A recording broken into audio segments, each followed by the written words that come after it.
Please give it up for Derek Hickey. Holy shit. Oh, wait. Oh, I fell for it. To be clear, that is not a compliment. Maybe like 15 years ago, sure, but I only had one scarf. Let's not get into it, all right? But as he said, my name is Derek Hickey. Hickey's my God-given name. You all know where God gave me that name? Right here. Oh. Now, judging by the laughter in the room, I can tell some of you have been to high school. And the rest of you are from New Jersey. Oh, we're having fun. But in those really dark moments, when I was growing up, I decided to research my family name. And what I found out is Hickey's actually an Irish last name. And it translates in Gaelic to, he who will be bullied in high school. Very offended you all laughed at that. But I'm 32 years old, and recently I came to a very important life realization. I have never been out, I should never travel outside the country. Okay? When I went to Mexico, I nearly drowned. When I went to Ireland, I got drunk and I yelled at sheep.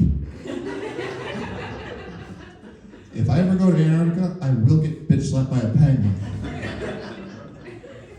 Now that trip to Ireland was the last trip I took before COVID. And when I was over there, bless you, the thing that I appreciated most was the little differences. Over there, you pick up a newspaper, they got things like sports, current events, politics. But you guys know what they call obituaries in Ireland? No? Oh, why did he die? Did he die? Did he die? Did he die? Did he die? I'm contractually obligated to let you guys know that bit was sponsored by Garnier Fructis. I'll allow it. But in COVID, I realized I truly hit rock bottom when I started replaying Where's Waldo. You ever play Where's Waldo for a few too many beers? Toughest part about that game is differentiating between him and his twin.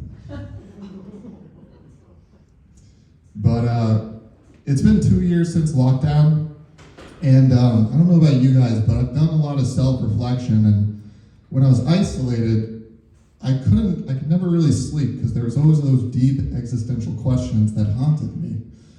And there's one question that has still bothered me to this day, and I'd like to ask for y'all's help if that's okay. If Waldo from Where's Waldo and Carmen Sandiego ever met, how would any of us ever know? God damn it, I didn't say that wasn't rhetorical or nothing. This is not a self-help group, okay, that's fine.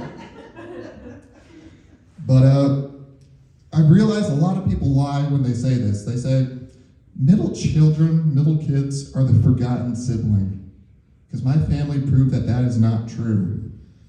Because my parents forgot my oldest brother at the ice rink like 6 times. He might still be there. But the other thing about me as a kid, though, is I had a deadly, terrible food allergy. I was allergic to red food coloring. Luckily, as I've gotten older, it has gotten a little bit better. Now when I go to Target, I just get hives. All right, I see the Walmart crew in the back, that's okay. But, you know in job interviews when people always lie, they always say, my greatest weakness is that I care too much. For me, that's actually true. Because when I was 3 years old, we had 50 goldfish. And one day when my parents were not watching me, because we were a Rugrats family, I decided to help out. So I took half of the can of fish food, and I poured it, and I thought, I'm going to give them a little extra brunch, a little extra snack. 3 minutes later, I had killed every single goldfish in that. So yes, it is possible to care too much. Oh. My parents found out that I was drinking underage at the dinner table. You see, I was executing a perfect pour with my glass of milk. And And I look over, and my dad's looking at me just a little bit weirdly, a little bit off. And finally he says, you know, son, I don't think you're going to get any head. And at the time, I just thought he was calling me a virgin. I'll wait. The other thing, though, was, as you can probably tell, I was a very weird kid and a weird adult. And I had different dreams for my career. If you don't mind me asking, what did you want to be when you were a kid, when you were growing up? Veterinarian. A veterinarian. That's respectable. That is a contribution to society. I either wanted to be the Pope or a crash test dummy. I'll explain. The Pope, because I'd feed myself hamburger buns and drink Fanta. I would call that communion. And a crash test dummy because I once put too many pipe cleaners into an electrical socket. Either way, I did find religion. But another thing about me is, though, I have a dog. She's my little girl. She's my best friend. And the other day, I realized she might be an atheist.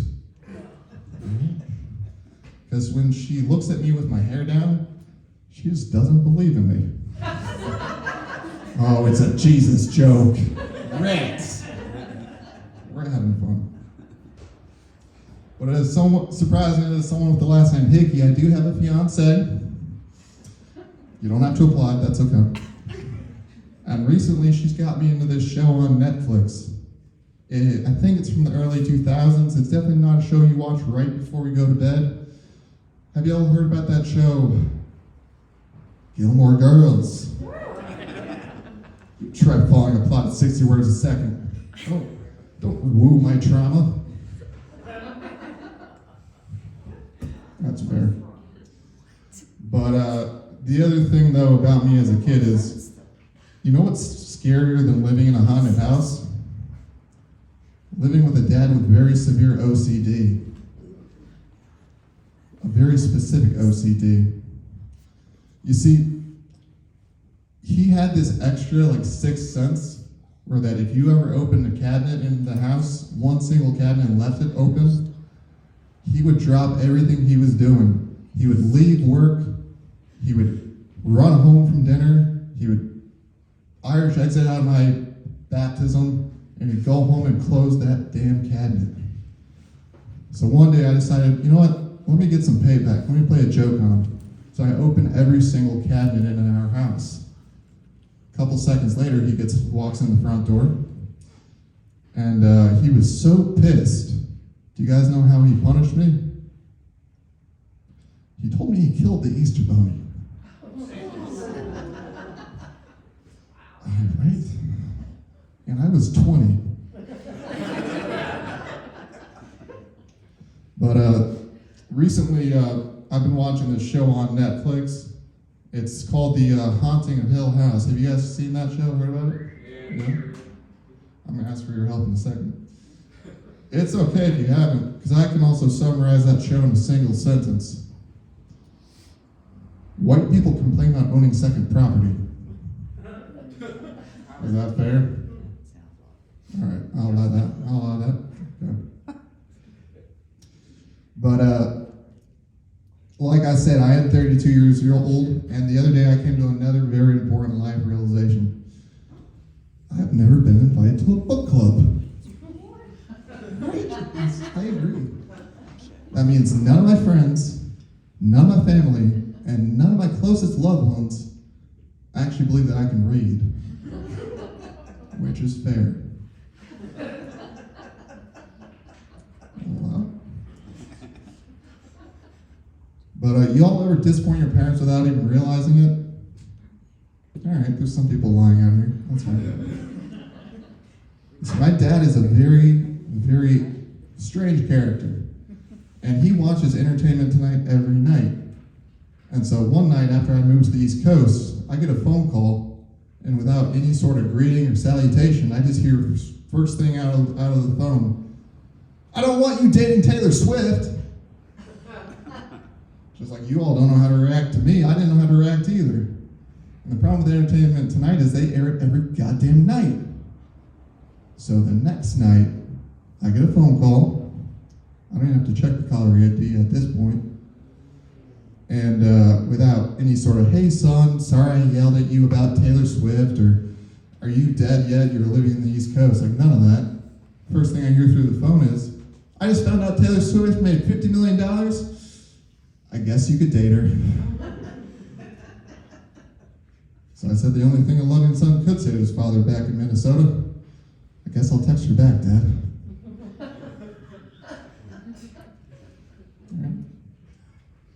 But people hear my accent, they hear me talk, and they say, where are you from? And I say, do you have 2 minutes?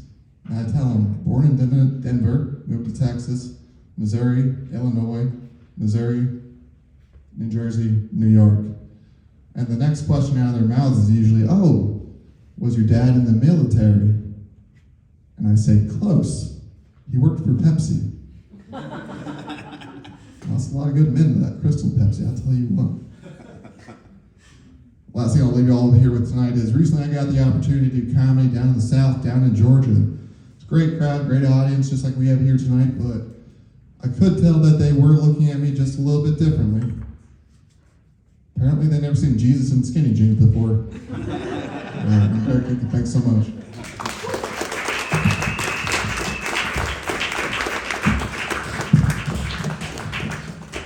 Derek Hickey. How you doing? Ready for your last comic of the evening?